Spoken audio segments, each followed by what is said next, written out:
Welcome to the RiskAdvisor.com podcast. I'm Sal LaFreury, and I'm here with my good friend and co-host, Jim Henry. Today we want to talk about managing security for a changing landscape. So, Jim, with everything going on in the world today, I'm sure you've seen changes in security. What do you think about the landscapes changing today? Well, I think that what we're engaged in right now is pretty unprecedented. We're seeing a tug of war now between what's captivating the consciousness of our customers, our end users, and what have you. We saw almost a shift away from being security conscious toward the health and safety issues that were driven by COVID.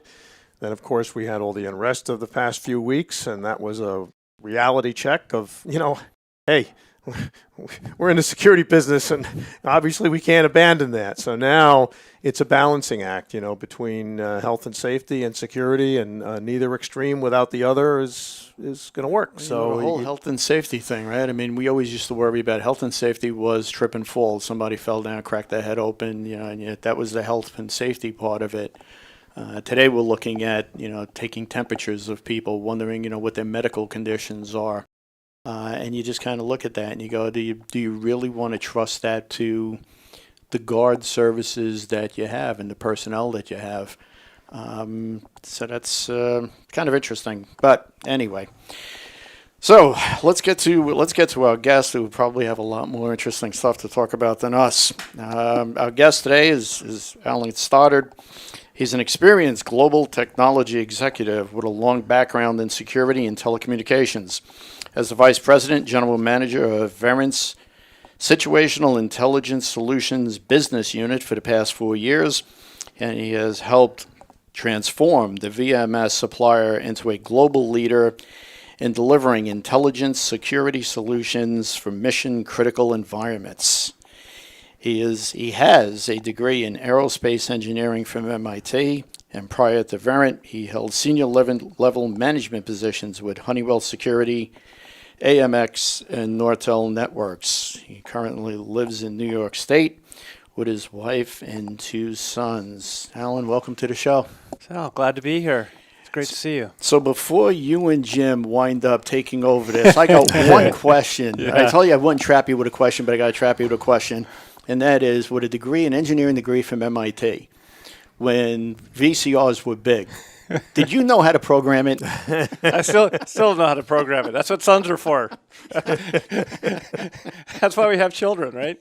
That's right. Let them do it. And they seem to know how to do it, the little bastards. It comes natural to them. It's amazing. So in your world, what you've seen, how is the security environment really involved, given the different domestic trends that we're seeing and the different changes in the landscape? I think you and Jim really hit the nail on the head at the beginning, right? Is that with COVID-19 especially, everything's changed in the last 4 months, 5 months. And we've moved beyond traditional security, the way we think of it. You talked about health and safety, but now those are truly interrelated, right? You can't just worry about stopping the bad guy coming in the front door, because now the potential threats come from people that you want inside, your employees, your customers, your contractors, others, but they may be a threat. They may be an unknowing threat, right, if they're infected. So it's really changed, I think, the way we think about the whole role of security. Are they infected? Are they healthy? Are they practicing social distancing? Are folks wearing masks? What's the occupancy of your store? Are you reaching the limits that you need to? Right, just a totally different set of questions that we all have to think about. And so it's changed the nature of that role. It's changed even to a certain extent, who's involved in making some of those decisions and enforcing some of that role as well. But it's not just about keeping the bad guys out anymore. So what are some of the specific things that you're hearing from your customers, and what are they asking for? Are they looking for more technology? Are they looking for a technology solution? They're looking for help, right? I mean, I think a lot of them are just overwhelmed at the moment because the scope of this, there's no recipe, there's no formula for how to attack this. And certainly they all have different challenges. They're all unique challenges. you've got retailers or folks on the restaurant side that are looking at a vast number of customers coming in, and they need to worry about flow control and occupancy rates and that sort of thing. You have enterprises that have maybe different concerns with respect to just keeping track of people that are traveling. Where have they been before they come back into the office? What other sites have they visited, and how do they manage all that? You have manufacturing environments, which is an environment all its own. But primarily they're overwhelmed, right? There's no playbook, and they're just looking for help. They've got to balance safety, privacy, health, security. There's unknowns around what you can ask employees and customers to do, what you can force employees and customers to do, what regulations may exist, and those are varying from state to state, from country to country, and even, unfortunately, from day to day, right, as things evolve. So more than anything, they're looking for help. But I think the key here is really focusing on not the technology or the product, but the problem and the solution. And everybody's got, is being impacted differently at the moment, and therefore we need to address those needs differently, and really be able to listen and adapt and be creative, because this isn't cookie cutter. It's not just selling something they've already used. I got to agree. I think some of the problems that we're seeing with our clients, especially in the reoccupancy. We do a lot with commercial real estate. So we're trying to develop these plans for the reoccupancy, and you're looking at it and you're saying, okay, what is it that's going to be mandated by the state or the feds that we're going to have to do? And in our case in New York City, what is going to be mandated? And it's bad enough that you get very little direction, and then when you do get some direction, it's just counterintuitive. It just doesn't work. Like we were looking at with high-rise buildings, getting people into the building. Well, if you start doing the 6-foot standoff distance, a building that has about 1.5 million square feet in it with about 6,000 occupants during the course of the day would wind up, in a traffic study we did, took about 11 and a half hours to get the building occupied. Yeah. It's you just can't operate that way, right? Yep, so, yep. How you have to adjust to it. And I think that's the biggest problem, is that the information you get is half-assed, and what you do, and what is coming out, there is no clear direction. So you're right. There's a lot of confusion on it. And it's going to keep changing, right? Because we don't know today what we're going to know tomorrow. The guidance is going to change. The rules are going to change. The environment's going to change. And each of those challenges is unique. High-rise is different from a manufacturing environment. It's different from a retail store. So, we'll talk about it a little bit more. But I think a lot of it really comes down to being able to have solutions that are flexible, right? That are adaptable, because even if you think this is perfect for me today, tomorrow's going to be different. Yeah, no, that's true. So Alan, as if we needed an additional variable as we're trying to do the right things here by our customers. There's, in addition to the push and pull between health and safety and security. There's nothing that happens, in this world, seemingly in the last several years, that does not get politicized, and this is right in line with that.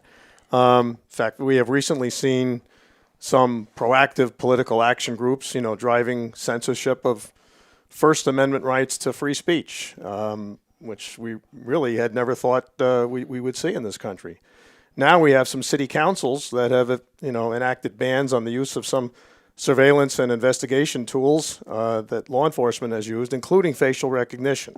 So, do you think the use of technology will be increasingly and successfully targeted and blocked going forward? Yeah. So, we could probably spend an entire show on facial recognition and other equally powerful biometric tools. It's a challenge for sure, and it's to a certain extent a minefield. But I would say this: I've seen, especially across the globe, I've seen facial recognition tools used to help identify kidnappers, to identify known terrorists before they can act, to protect individuals from known stalkers and violence associated with that, and any number of other areas where they've helped to protect people from violence. But I've also seen it across the globe, sometimes used to misidentify people and misused to infringe on the rights of average citizens. It's not really about the technology. It's about how it's used. And it's about the rules, the regulations, and the processes that we put in place, as is really true, I think, with any powerful technology tools, to make sure that it's used safely, that we can use it effectively to get the benefits that it truly provides, while minimizing the risks that are there associated with it. And I think that's something, unfortunately, we can't just litigate through sound bites, right, and kind of headlines. It's tough technology, and I would go off on a side with that a little bit. I think a lot of countries have put a lot of thought into their data protection, their technology efforts. And in the U.S., we seem to be a little bit behind on having those serious discussions in a way that can provide guidance so that we can benefit from these and keep people safely. And I think ultimately it's going to come down to having those discussions across the interest groups and getting down to real facts, because there's a lot of reaction and emotion. And we're I think making a lot of decisions based on emotion and not necessarily the facts involved. I think if we continue to come back to the issue is how the technology is being used. If we continue to focus on the why we're using the technology, that really is the cover. Yeah. It's like LaSalle in law enforcement. That's it was the reason why you get a warrant. You justify why you're going to be doing what you're going to be doing, and that gives the the basis for taking those actions. And I think the same applies for technology going forward. Yeah. What's the why? What's the purpose? And what's what's the process, the oversight? Make sure it's not being misused, and then let it be used, and let us get the advantage out of it, because it's helped a lot of people, and I've seen it in person, and you don't want to take that away. But you want to make sure that it's not being misused. Last week we did a show on crisis communications, and we were talking about the fact of the matter is that when faced with a crisis, most people, the first thing they do is they knee jerk to it, and once you start knee jerking to it, it just creates a whole nother crisis, and then you knee jerk to that, and you just eventually you get so far away from it that you forget what started it. Yep. And it's the same thing. I think when people look at it, when they see the technology that's out there, and then all of a sudden something bad happens with it, they focus on that, and there's a knee jerk to it. It's like, no, we can't do this no more. We can't have this. And like the examples you were given before with where a stalker victim, could feel comfortable knowing that there's, facial recognition software and they're going to pick up the guy a lot sooner. Yep. Or any of the other technologies that give us the ability to track. Yep. The only thing I wish is that I would have had these tools when I was doing all of this stuff. And I've been out of the department now for almost 18 years. So it's, a lot of technology has changed, but boy, would it have been great to have some of this stuff.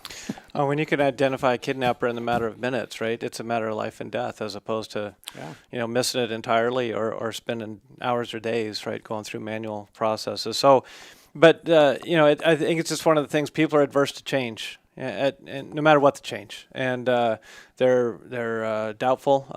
They can get frightened, especially with technology that they don't understand. And I think a lot of this is we don't do a really good job explaining. Right? We let the headlines explain what things are instead of being able to get the real information out there, both about how things work and the value and the purpose, as you said. Right? Mm-hmm. What's the intent? And I think if we can do a better job of that, we'll have more success. I want to take about just a few seconds and sort of set up for the next area that I'd like to talk about, and that's talking more about the global issues. We've talked about some of the domestic issues. But while we're here, I just want to remind the listeners that you're listening to the Risk Advisor podcast hosted by Jim Henry and me, Sal Lafreri. And we invite you to comment on our blog at theriskadvisor.com and to subscribe to this podcast and follow us on our social media like Facebook, Instagram, and Twitter. If you're interested in having one or both of us speak at an upcoming event or would like to consult with either one of us or both of us, please, again, go to the website, theriskadvisor.com, and you can set that up. So I'd like to just jump into an area now talking about global issues and some of the issues that we face across, when we look at clients that have, multiple locations and clearly across the globe. What are some of those differences in how businesses are responding to what's going on now? What are you seeing in that regard? Yeah, it's a great question, and you teed it up a little bit here. Certainly, one of the areas that's different is some of the regulations, some of just the overall acceptance of some of these technologies, right? Whether it's facial recognition, biometrics, things such as contact tracing, location tracking, et cetera. A lot of differences across the globe in what's acceptable, what individuals are comfortable with, what governments allow.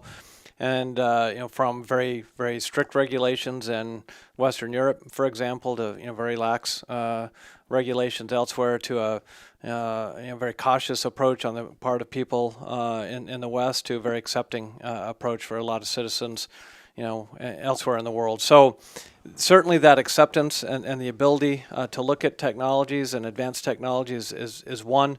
I think the other element is right now we really see just a more aggressive approach in general to using technology solutions and investing in all these capabilities in South America, in Asia Pacific, and in some parts of Europe than we do in Western Europe and North America. They're just generally being more aggressive, more flexible. I think a little bit more nimble, so that provides different challenges, different opportunities. If you're for the executives, I think that have those operations, as you said, that cut across boundaries, they need to be very cognizant of that and understand. Certainly, they need a global approach, but it needs to be grounded as well in the individual specific regulatory environments and legal environments and the cultures that can vary quite a bit from place to place. So they've got an additional challenge to navigate as they try and implement these solutions. Yeah, I gotta think that the legal issues from country to country have got to be difficult, and the diplomatic issues. How do you deal? And I guess part of that is the culture, understanding the culture, and knowing what to deal with. But dealing with the legal. I remember, years ago, and I'm assuming it's still the same. In France, you couldn't do a private investigation on someone. Mm-hmm. That was illegal. And in the U.S., obviously, it's wide open and you can do it. So it being cognizant of those legal issues, those legal challenges are tough. Do you find the diplomacy or the diplomatic issues having to deal with the State Department or something like that becoming more problematic, or is it just another thorn in the side? So certainly in our direct experience, not so much, right? Really, from being a U.S.-based company, it primarily comes down to, if you have restricted technologies, there's the handful that you can't sell to, and it's pretty black and white, and we understand what that is, and you deal with it. I think from a diplomatic standpoint, I don't personally run into a lot of these issues. The real hot button really are the legal ones, and unfortunately, again, it's not only a dynamic landscape from country to country, but it's evolving. We can go back to facial recognition as an example. That's varying even from state to state in the U.S., right? So it's not just working in other countries, but it's working in different state jurisdictions in the United States. And so you've got to be very cognizant of the specific requirements of the location that you're in when you're doing anything new, right? And that's really what it comes down to. When you're looking at some of the new technologies, no matter what they are, because it can even to the point of just hosting information on the cloud these days, right? Where we've got a SaaS or a cloud-based solution and you're hosting data. Now we've got to be very cognizant of how that data is gathered, how it's protected, what rights people have to understand what's there to erase it. Gdpr obviously is a huge consideration, not only in Western Europe now, but then a lot of other countries are really kind of adopting it by default. Companies that are global, that don't have a global standard, are starting to actually defer to that as, okay, here's a baseline. At least we understand what that is. We're going to utilize that for our requirements across the globe because we know we have to do it in Western Europe. So it really is, right now, it's almost impossible to do anything new without bringing your lawyers into the discussion, and lawyers that have specific knowledge of the specific jurisdiction that you're operating in.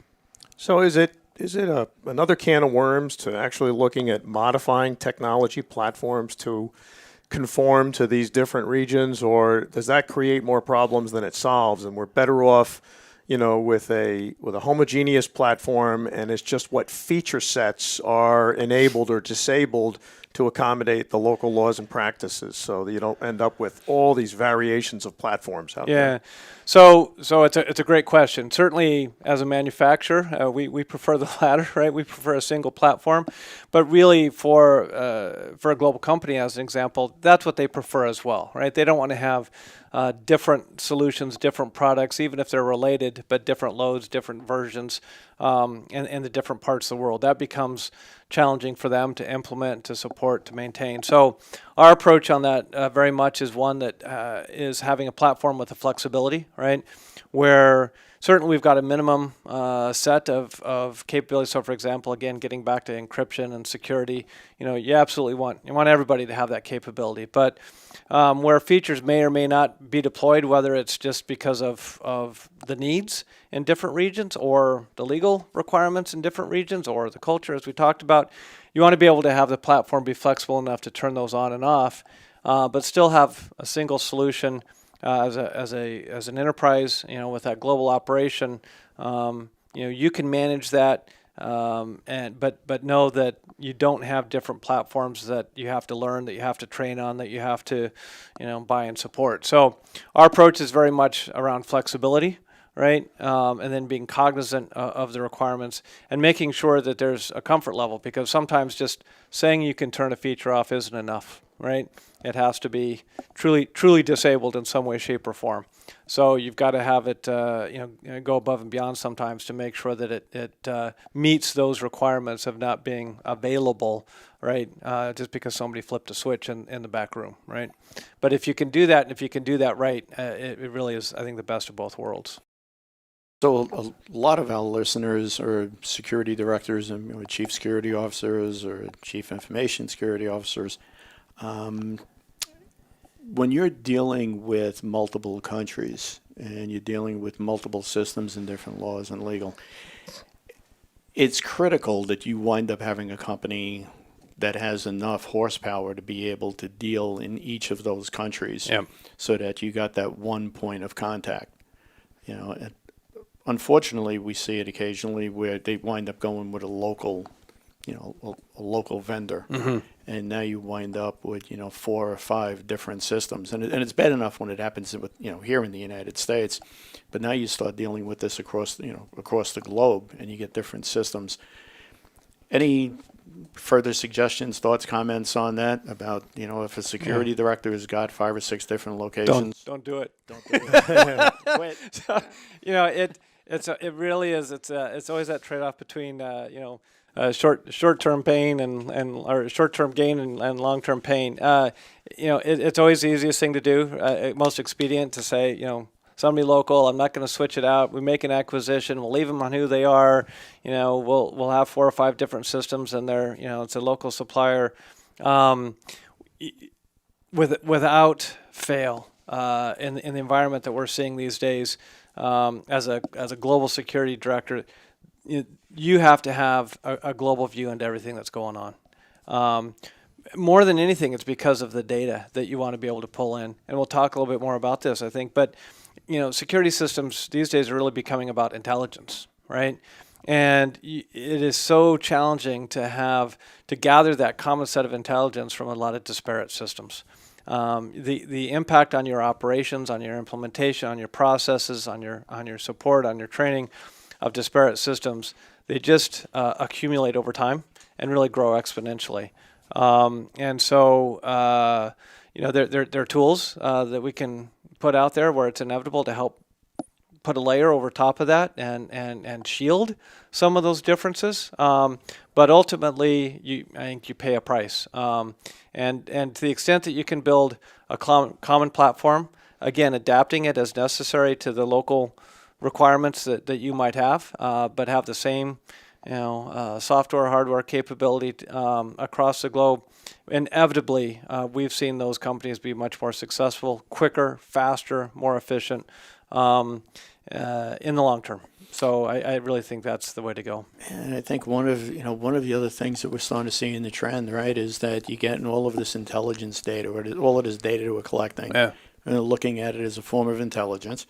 And then now you start to see where companies are looking at the value of that data. And where traditionally it would be, a hard, fast rule of, security was access, that was, in, out, and doors were locked and what have you. Now we're starting to see, requests for what kind of data are you holding, and how can that be utilized by companies to be sold, and it becomes an additional source of revenue, right? So, you start looking at, people coming in and, one of my concerns had been with the temperature sensing, was now you're starting to collect biological data off of people. And if we're doing it for the really common good of trying to solve COVID and prevent people from getting sick, okay, that's great. But what's really winds up happening is now you got people coming in, you're tracking their data, so you're having now I start to know how well you're feeling, right? And now I could start to pattern you.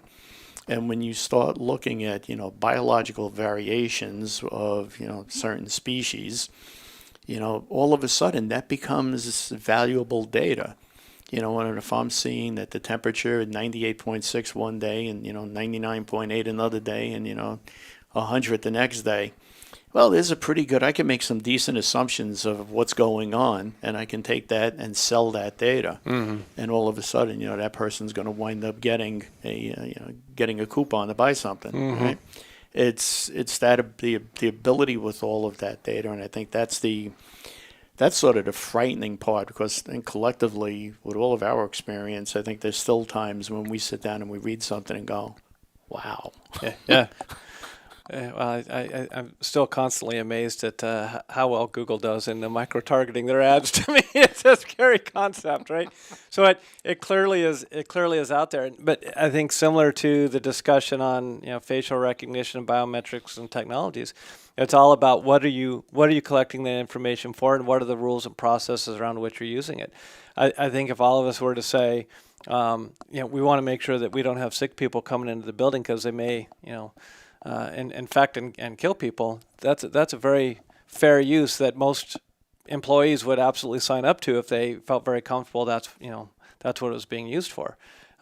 If there's a fear that it's being misused in this context as well, one, you're not going to get people to provide that information, and when it does, it certainly will be misused. So, and we've got to put the right rules and processes around that.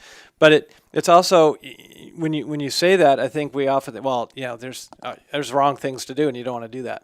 Okay, but it's not always as black and white as that, right? So that's the problem. The line's gotten gray. A line is very gray, right? Yeah. And so you look at that information. Where I thought you were going to go with this discussion is a lot of companies these days. We've got close to 1 million cameras in one of the largest retailers on the globe, right? For security purposes.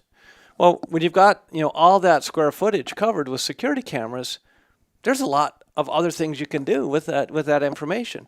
You can understand where there are bottlenecks in your flow so that you can be more efficient, right? Is that information you should use and that they should use? Probably, right? You can start to understand where there's safety concerns because there's choke points and people are falling and tripping, or there's a hazard, or there's a spill. Should they use that? Absolutely. Should you use that information around how long they loiter in front of certain brands? Or exactly what they're buying, or what they're, okay, maybe they have, but then you go step by step by step, and they say, well, that obviously they have the right to use that information. They're trying to keep people healthy. They're trying to improve their operations. Wait, that's other information. I'm not so sure that I want to know. I spent 5 minutes in front of the whatever healthcare section, maybe, right? And now people and you sell that information to Procter and Gamble or whatever, right? So It is great, and the only way you get through that, I think, is a fair bit of transparency and openness and dialogue around, certainly within the company, right? What the policies are, and what the intention of the information is, and I think to the extent that we can shine a light on what it's being used for, and again go through that process of explanation, people get a lot more comfortable with it. Well, there's collateral headwind and benefit to that. As an age-old integrator, it always frustrated us that security was, never had the funding on the front end. It was a cost center. It was a cost center, and now when you look at business, the benefit of some of these edge devices for business operations, it can generate additional revenue, which can help with the budget constraints. Absolutely. So it's a balancing act. Yeah, and I would tell you, it's a much different story, right? When you can go in as a manufacturer with an integrator partner and go into a customer and say, here's how you can actually generate profit internally. Your own operation, not selling data, but making yourself more profitable, increasing your own sales, improving your customer satisfaction, right? Becoming a service and profit center and not a cost center. And there are a lot of operational, some of the most interesting discussions we get these days are around how we provide operational enhancements and improvements, not what we would think of as traditional security. And that's one of the great evolutions of the security market these days, I think. Cool. Talking about evolution, we talked about some of the domestic issues, we talked about some of the global issues, and next what I want to chat about is talking about some of the solutions. But first, let me remind you that you're listening to the Risk Advisor podcast hosted by Jim Henry and myself, Sal Lafreri. Once again, we're going to invite you to comment on our blog at theriskadvisor.com or to subscribe and listen to this podcast on your favorite station. Follow us on our social media programs like Facebook, Instagram, Twitter. If you're interested in having one or both of us as a speaker at your upcoming event, or you'd like to consult with either one of us or both of us, just go on to our website, theriskadvisor.com, and help set that up. So, moving into an area I'd like to call solutions. We talked about domestic, we talked about global. Let's talk about some solutions. What guidance would you provide to business leaders now? As obviously they have to consider, how to respond to the current threats. We talked about some of the confusion that that everybody's experiencing, and we're looking at new risks that are popping up. How do they become a little bit more proactive in developing a security structure now? Yeah, I think we've touched on it a little bit to start with, right? Which is first and foremost, don't fall into the trap of thinking there's one right answer, right? Understand your challenge and understand that your challenge is unique. And based on that, right, you really need to be able to work with a partner, right, that can help understand your needs and tailor a solution to your needs, but understand as well that those needs are going to evolve in this really dynamic environment that we're in right now. So what you need to be looking for are solutions that are flexible, right? That can grow and change and evolve with what you're trying to do. If it's a point solution for where you're at today, odds are it's not going to be sufficient for where you're going to be at a month from now or 6 months from now. If somebody says, everybody's using it, it's probably not right for you because everybody's problems are different. So that's certainly one area. I think, based on that, we talk about really looking for things that are intelligent, that are integrated, and that are, when I say incremental. Intelligent, we've talked about, right? As we move forward, it really is about the data and the ability as a security director to not just be able to put up barriers, but to understand what's going on, right? And to use that intelligence to be able to respond and react in a very smart and efficient way to evolving and changing landscape. We talk about integrated, and one of the things that we really haven't touched on is the fact that these solutions for health and safety, you want to integrate them into your overall approach. They're not separate, right? You don't want to build a different paradigm, a different process, a different set of tools. You want to integrate that in because for the most part, you're going to be using the same resources, the same, implementing through the same people, the same functions within the company, using the same assets. So you want an integrated approach.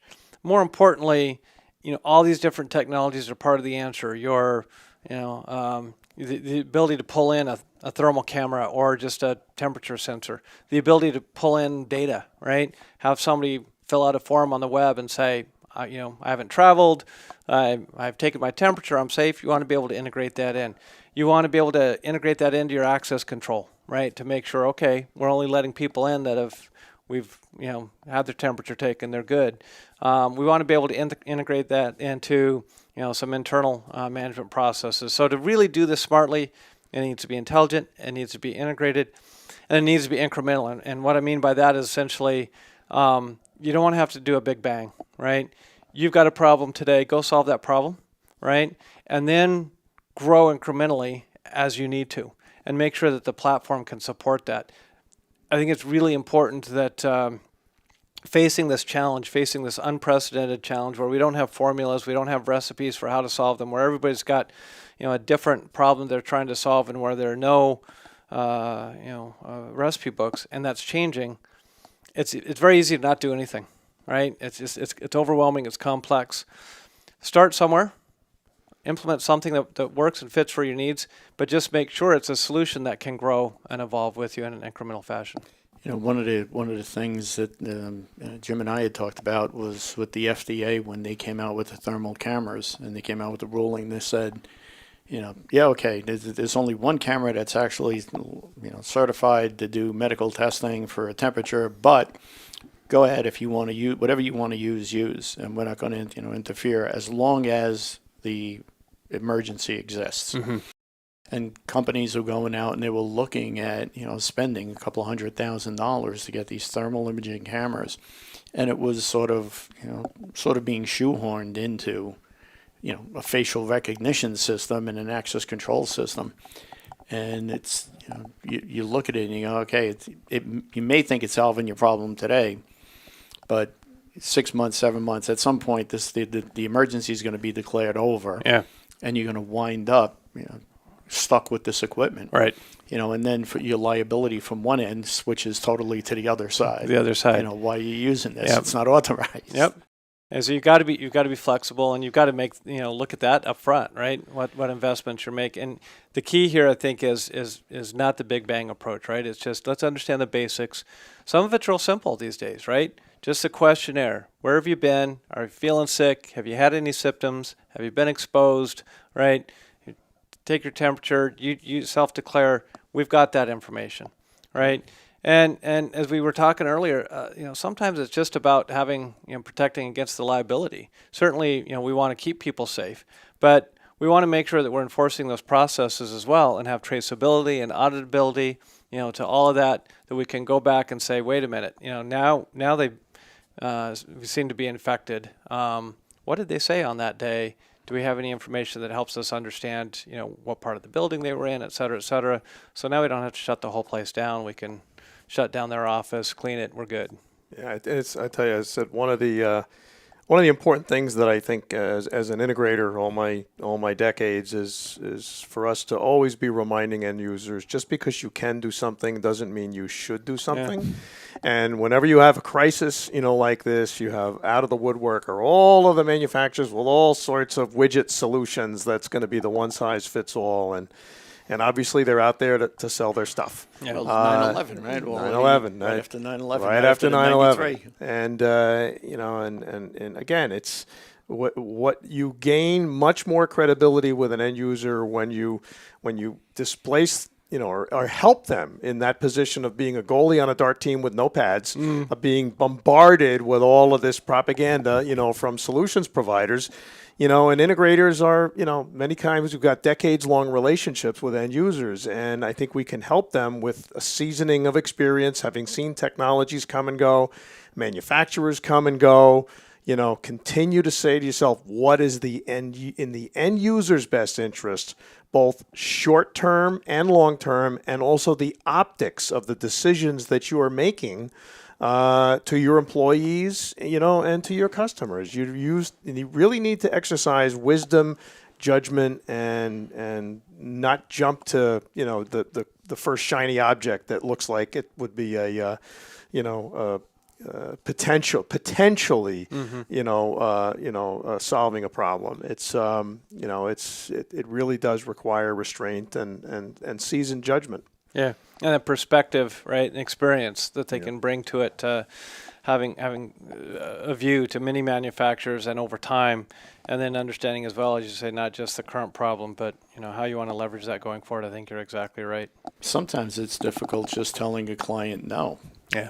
When you're sitting there and you're talking to them and you see that they're going down just a bad path, and you try and tell them no, right? Because you're all geared to, yes to a client, right? Keep the client happy, that yes. And sometimes when you got to be that wet blanket and say no, I had an incident not too long ago with with a client calls me up and was looking at a piece of technology and said, what do you think about it? And I said, give me a little bit and I'll get back to you. And we looked at it and we went, yeah, no, this isn't right.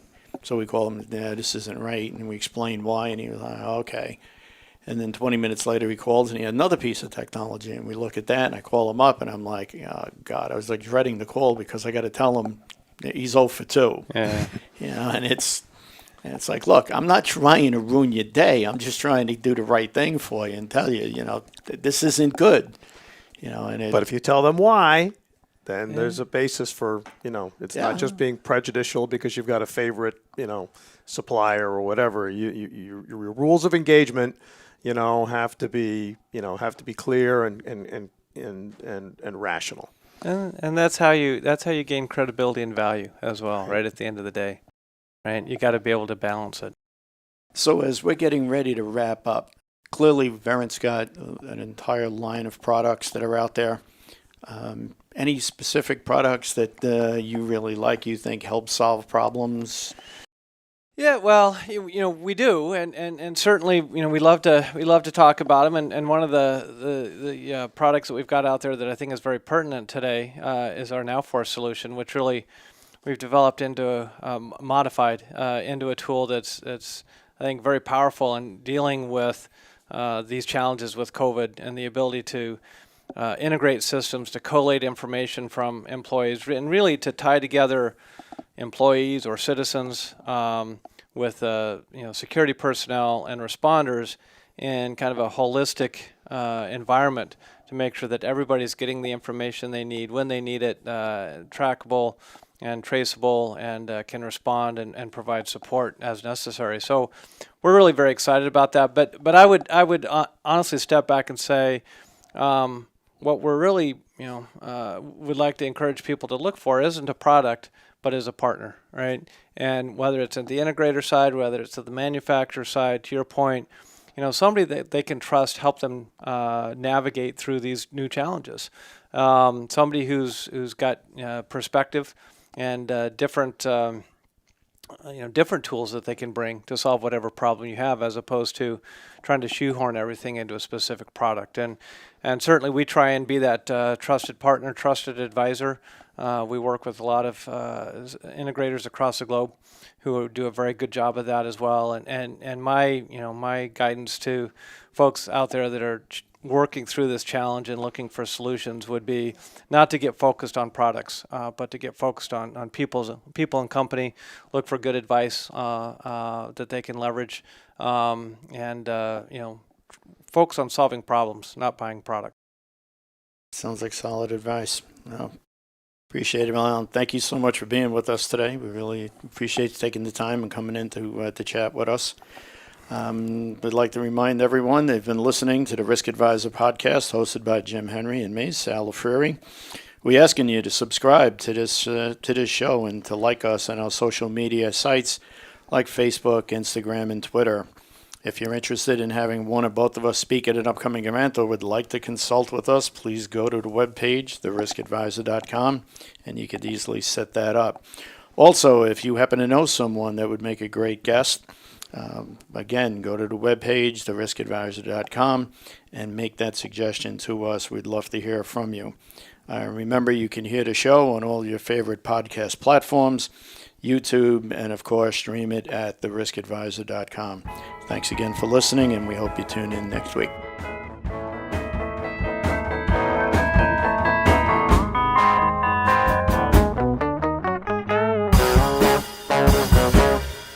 theriskadvisor.com